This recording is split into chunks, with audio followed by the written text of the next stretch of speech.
En primera instancia, un agradecimiento enorme a Fiorella por su generosidad siempre invitándome a participar en estos interesantes eventos que organizan ustedes desde la firma consultora.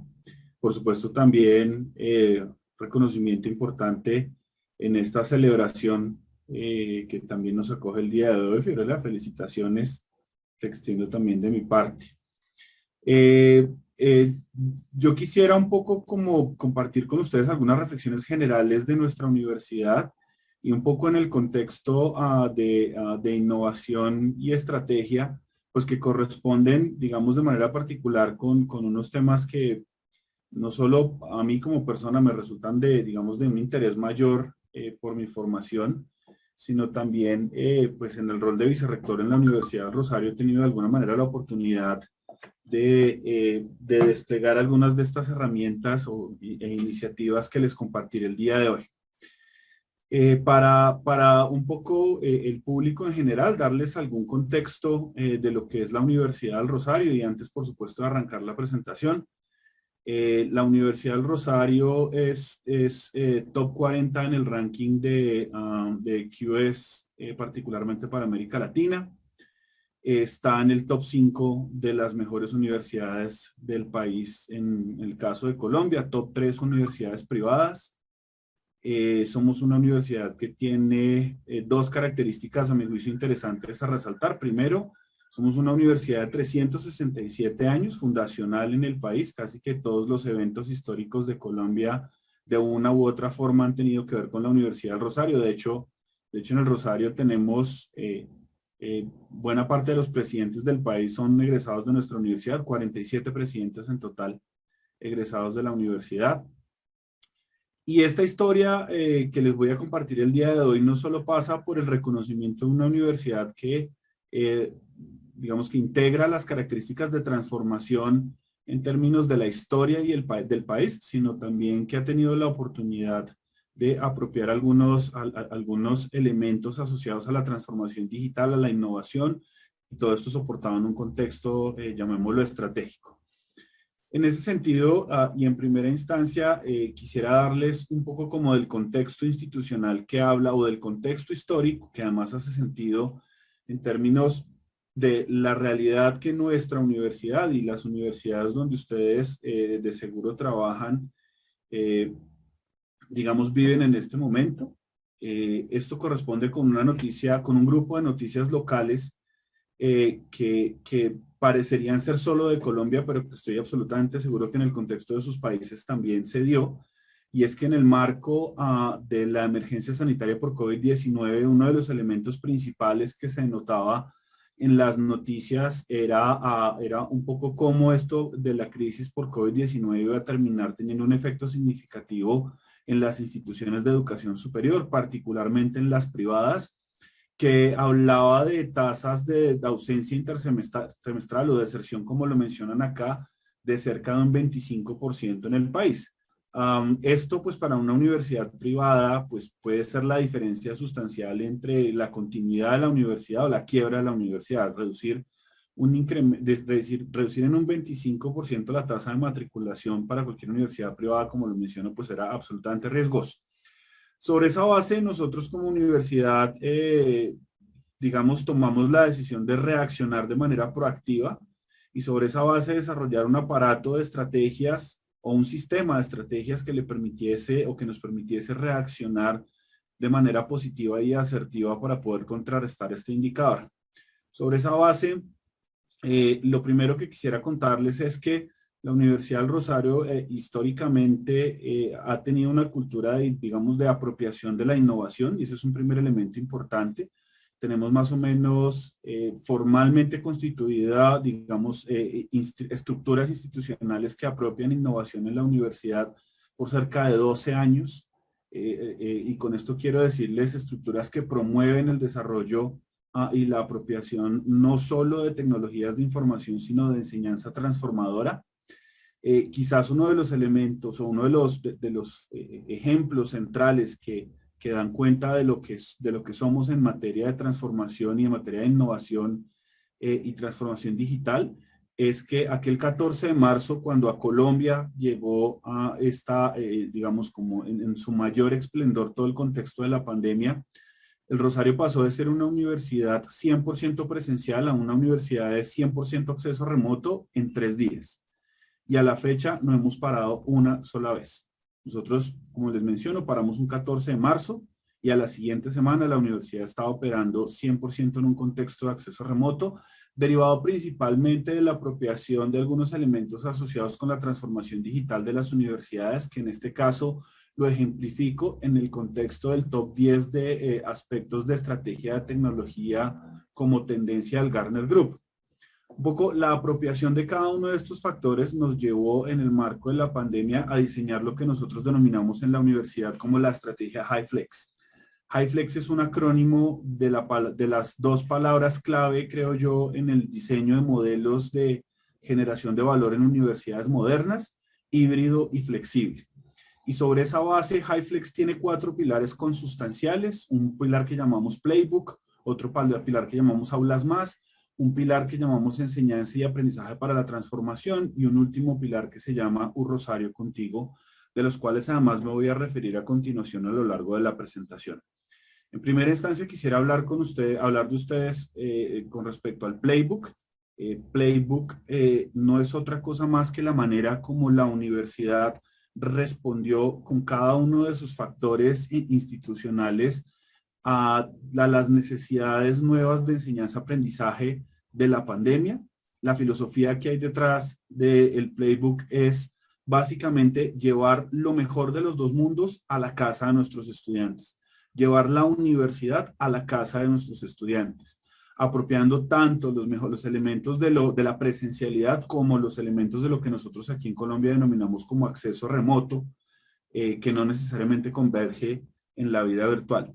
Sobre ese contexto, lo que hicimos fue desarrollar un sistema de conocimiento, de gestión del conocimiento de la universidad cimentado en 8 pilares, que va desde el mismo proceso de enseñanza-aprendizaje, en lo que nosotros denominamos como aprendizaje renovado, y como ustedes lo ven allí en el slide, hasta factores descriptivos propios, digamos, de nuestra cultura institucional, como lo ven ustedes en el pilar 7, que habla de comunidad rosadista solidaria. También logramos apropiar factores relacionados con prioridad física, mental y emocional, y por supuesto con contextos de ciencia para todos nuestros estudiantes en el ámbito de investigación formativa y formación para la investigación. Eso, digamos, en lo que respecta de manera general al contexto del Playbook. Lo siguiente que quisiera compartir con ustedes es la plataforma de enseñanza y aprendizaje en tiempos de transformación, que quizás es una de las más, de las que más sentido nos podría hacer ahorita en un contexto de profesores y directivos universitarios. Enseñanza-aprendizaje para la transformación es una plataforma que integra las dimensiones del profesor y el estudiante. Tiene por objetivo entregarle al profesor un aparato de instrumentos y herramientas para el desarrollo de competencias, no solo en el uso y apropiación de tecnologías, sino para la enseñanza mediada por vehículos tecnológicos y digitales. Sobre esa base, primero creamos una plataforma, llamémoslo así, una plataforma virtual que le permitía al profesor acceder a contenidos. Después de eso, desarrollamos toda una plataforma de formación para nuestros profesores que va desde alcances de formación técnicos hasta alcances de formación socioemocionales. Aquí aspectos interesantes a resaltar con ustedes el día de hoy. Permítanme, aplico mi puntero láser. Vean cómo, por supuesto, tuvimos una reacción interesante en términos de números a los cursos relacionados con uso básico y avanzado de tecnologías de información, pero también uno muy interesante, una categoría que creamos que se llama aulas emocionalmente seguras. Uno de los factores que entendimos era importante en el marco de la apropiación de educación utilizando vehículos digitales era la protección y el acercamiento socioemocional tanto a nuestros estudiantes como a nuestros profesores. Y sobre esa base de esa realidad de ese momento, hoy en día todavía lo aplicamos pues en la misma manera, pero sobre la realidad de ese momento, el acompañamiento socioemocional pues fue vital para que nuestros profesores desarrollaran competencias. Una vez apropiamos este elemento básico, lo siguiente fue que aceleramos lo que nosotros denominamos en el Rosario como nuestro modelo de competencias digitales para la docencia. El Rosario es una universidad que se presta de tener un aparato de educación digital por fortuna robusto. De hecho, tan es así que en la vicerrectoría tenemos un área que se llama la Dirección de Educación Digital, que es la que gestiona todo este proceso. A rasgos generales, el modelo parte de dos premisas fundamentales, la que ustedes ven arriba y que de hecho corresponde con las dos fases iniciales que les compartí. Es un modelo que está basado en enseñarle al profesor a aprender a enseñar. El juego de palabras suena un poco complejo, pero el espíritu era eso, que los profesores aprendieran a enseñar. Sobre esa base hicimos un levantamiento de 4 competencias generales que ustedes están viendo acá, distribuidas en niveles de desarrollo. Montamos un esquema de niveles de maduración que está en 4 niveles: exploración, integración, experticia e innovación. Y sobre esta base de competencias digitales, nuestros profesores se montan en una herramienta que tenemos desarrollada, donde hacen un diagnóstico inicial de cuáles son sus competencias. El diagnóstico les dice en qué nivel están de cada una de ellas y les propone una ruta para el desarrollo de sus competencias digitales a través de un aparato de formación que conecta con enseñanza-aprendizaje para la transformación que mencioné previamente. El otro elemento importante de enseñanza y aprendizaje en transformación era no solo enseñarle a los profesores a enseñar, sino también enseñarle a nuestros estudiantes a aprender.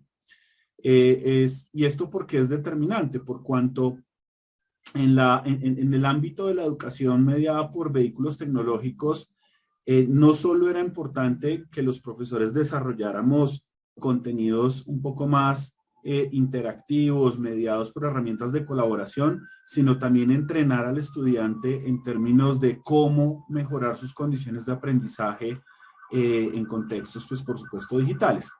Para desarrollar esta estrategia hicimos un sondeo en los jóvenes que dio como resultado lo que ustedes están viendo acá en estos círculos rojos, cuáles eran las 10 competencias que nuestros estudiantes reconocían como susceptibles de mejorar en contextos de acceso remoto, digitalización, y sobre esa base extendimos toda una estrategia. Aquí les muestro, son como algunas de las piezas, sobre los cursos de formación que le entregábamos a nuestros estudiantes para lo que nosotros en la universidad llamamos éxito estudiantil, que en este caso se hacía corresponder con la idea de aprender, de enseñarle al estudiante a aprender utilizando tecnologías de esta naturaleza. El otro pilar que les mencionaba era aulas más. ¿A qué nos queríamos referir nosotros con aulas más? Y aquí hay algo bien interesante. Por supuesto, sabemos o creemos firmemente que el futuro de la educación y el futuro de las universidades al menos corresponde con el uso y apropiación de una enseñanza híbrida y flexible. Eso quiere decir que las universidades vamos a tener ocasión de apropiar espacios de acceso remoto, pero también espacios presenciales. Y la pregunta que nos hacíamos era cómo logramos para que la universidad tenga espacios físicos que puedan acercar en la misma manera a estudiantes tanto en acceso remoto como de manera presencial. Y sobre esta base diseñamos un sistema de aulas que denominamos aulas más. Hay 3 tipologías de aulas más para cumplir 4 funciones que ustedes ven acá: conexión, experimentación, interacción y colaboración. Unas aulas más las llamamos LTE, básicamente, que son unas aulas que permiten a los estudiantes tener clase en acceso remoto o presencial al mismo tiempo, como lo consideren. Estas son aulas que están dotadas de un sistema de cámaras, de un sistema de sonido por micrófonos 360, de un tratamiento acústico en cada uno de los salones, en fin. Un segundo tipo de aulas que las llamamos aulas más, como ustedes lo ven acá, que tienen unas características de interconexión que facilitan, por ejemplo, escenarios para el desarrollo de cursos tipo COIL, entendiendo, digamos, la importancia de, por ejemplo, experiencias asociadas a internacionalización en casa. Y otro tipo de aulas que nosotros denominamos como salones de transición, que básicamente son aulas donde los estudiantes, estando en campus, pueden ir y tener un espacio para tomar una clase de acceso remoto y después una clase presencial. Están dotados de mucha tecnología, más o menos aquí les hacemos una descripción como de los planos, tienen una mesa, tienen conectividad, tienen un espacio para recargar sus dispositivos, que es como lo vemos acá, en fin. Esos son como los 3 elementos centrales de Aulas Más. Detrás de Aulas Más, entonces, está vinculado todo un sistema que corresponde con plataformas de acompañamiento sincrónico y asincrónico para los estudiantes, una plataforma LMS que está acompañada, que es en nuestro caso es Moodle, perdón. Sobre esa base, un sistema de web conferences que es el que lo utilizamos para clases, que es Zoom, que está integrado a la herramienta de gestión inteligente de grabación de clases Panopto. Todas las clases están grabadas y se consultan a través de Panopto para nuestros estudiantes. La integración con Office 365, una herramienta, un esquema de herramientas que denominamos como UR Home Lab and Virtual Lab, que tiene por el objetivo de, a través de un servidor, entregarle la posibilidad a los estudiantes que tienen computadores con bajos recursos, acceso a computadores de alta capacidad de procesamiento para utilizar software como Stata, MATLAB, en fin, por mencionar algunos. Eso es lo que tiene que ver con Aulas Más. Y el último elemento de Estrategia Rosario Contigo incorpora la dimensión de los estudiantes. Nosotros podríamos tener la mejor tecnología, las mejores aulas, el mejor modelo, pero si no lográbamos desarrollar un modelo, una herramienta, una estructura que le permitiera a los estudiantes financiar el ingreso a la universidad y matricularse, pues no hacíamos nada. Universidad con tecnología, pero sin estudiantes, pues no funcionaba. Y eso fue lo que denominamos Estrategia Rosario Contigo. Estrategia Rosario Contigo básicamente fue un mapeo 1 a 1 de cada uno de nuestros 13.500 estudiantes para identificar cuáles eran sus condiciones socioemocionales, financieras y académicas y técnicas en el contexto de la pandemia. Los llamamos a todos, 1 a 1. Y después de eso empezamos a construir con cada uno de ellos rutas de acompañamiento que iban en 4 dimensiones: acompañamiento por becas, acompañamiento por descuentos, acompañamiento financiero y acompañamiento por apoyo al mantenimiento, al sostenimiento. Solo para darles un ejemplo de acompañamiento, apoyo al sostenimiento, por ejemplo, tenemos estudiantes que viven en comunidades donde el acceso a internet es difícil y les tuvimos que entregar chips de SIM cards para que pudieran poder acceder a internet y sobre esa base continuar el desarrollo de sus clases. Quizás uno de los elementos interesantes a tener en cuenta es el sistema de becas que diseñamos. Es un sistema de becas de emergencia para los estudiantes que tiene una distribución, digamos, en términos de recursos que puede ir entre descuentos, o no, llamémoslo becas, porque realmente son becas entre el 10 y el 50% dependiendo de los estudiantes. Solo para mostrarles unos números que para nosotros son muy interesantes.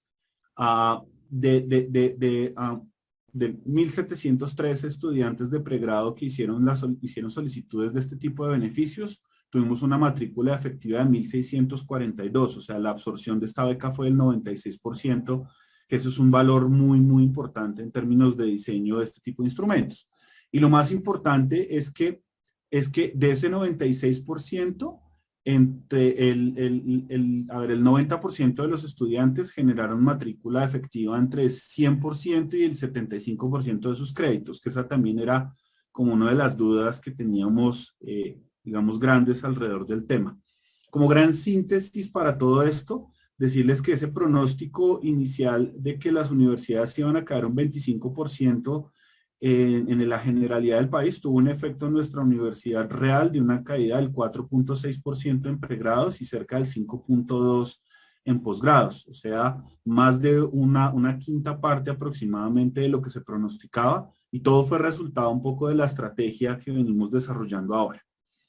Quizás ya para terminar, la pregunta sería, ok, después de que hemos hecho esto, pues ¿hacia dónde vamos?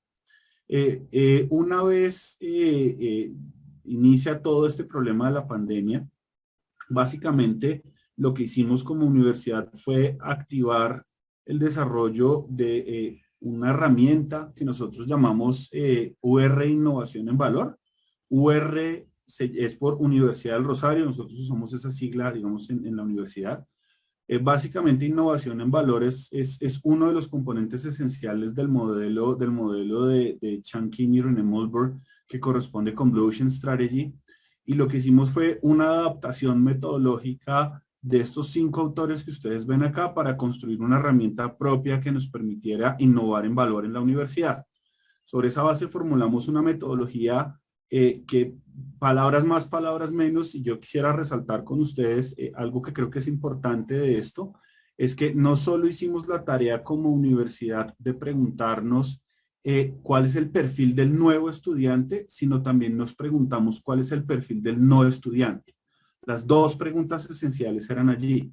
¿Quién es el nuevo estudiante de la nueva universidad? Pero también quiénes son los no estudiantes, las personas que rechazan sistemáticamente el ingreso a instituciones de educación superior por alguna razón. Y sobre esa base formular un portafolio, una estructura de portafolio que atendiera tanto al nuevo estudiante como al no estudiante. Sobre esa base, simplemente quisiera resaltar 4 elementos que han sido resultados de este proyecto de innovación en valor que les compartía. En el primer orden, hicimos todo un ejercicio de resignificación de 2 cosas. Primero, del Student Journey y del Student Engagement. Sobre esta base, en el Student Journey, en la universidad, hemos incorporado un elemento extra a lo que llamamos la vida del estudiante o el viaje del estudiante en la universidad. Creemos firmemente que el viaje del estudiante no es simplemente atracción, permanencia y graduación efectiva, sino es atracción, permanencia, graduación efectiva y empleabilidad efectiva. Incorporamos ese cuarto elemento de empleabilidad efectiva en una estrategia que llamamos en la Universidad del Rosario EduPlacement. EduPlacement tiene 2 dimensiones, una dimensión de inserción en la vida laboral, otra dimensión de desarrollo de competencias para la vida laboral, y digamos, ahí tiene un montón de cosas adentro. El otro elemento tiene que ver con lo que nosotros hemos llamado en la universidad como formación disruptiva. Quiere decir desarrollar estructuras de formación que les permitan a personas que rechazan el ingreso a instituciones de educación superior de ingresar a través de formas innovadoras y transformadoras de acceso a la educación, principalmente concentrada en vehículos digitales, como por ejemplo MOOCs, como por ejemplo Masterclasses, como por ejemplo educación en acceso remoto, en fin, solo como para mencionarles 3 elementos básicos. El otro componente tiene que ver con la apropiación de un modelo de aprendizaje institucional, toda la universidad, basado en 4 componentes: experimentación, experiencia, colaboración y creación. Sobre esa base, tenemos la expectativa de que la universidad complete para noviembre de este año el laboratorio número 100. Somos una universidad que ha volcado el escenario de enseñanza-aprendizaje hacia los laboratorios. Los profesores en laboratorios con jóvenes haciendo cosas. ¿Y eso por qué? Por el último elemento que creemos firmemente, y es que las universidades del mañana tienen que definitivamente revalorar la presencialidad. Los jóvenes de hoy en día preguntan, empiezan a preguntar ¿para qué ir al campus de la universidad? Y la respuesta no puede ser para ver las mismas clases que vemos de acceso remoto. Sobre esa base, en esa resignificación de la presencialidad, los jóvenes exigen espacios donde crean, entonces aprenden, donde colaboran, entonces aprenden, donde experimentan, entonces aprenden. Quizás aquí uno de los proyectos más bonitos, solo como para citarles uno, y de este sí no tengo muchas fotos porque el proyecto está andando en este momento, es un proyecto que llamamos el Gaming Lab. Es un laboratorio que busca desarrollar competencias para la vida laboral utilizando los juegos como herramienta de aprendizaje. Sobre esa base, pues, digamos, hay literatura interesante de cómo los juegos desarrollan competencias relacionadas con trabajo en equipo, plantear metas, colaboración, en fin. Digamos, solo como para mencionarles uno de varios ejemplos. Y con esto, entonces, daría por terminada mi presentación, agradeciéndoles a todos el espacio y a Fiorella y a su equipo de trabajo la generosidad.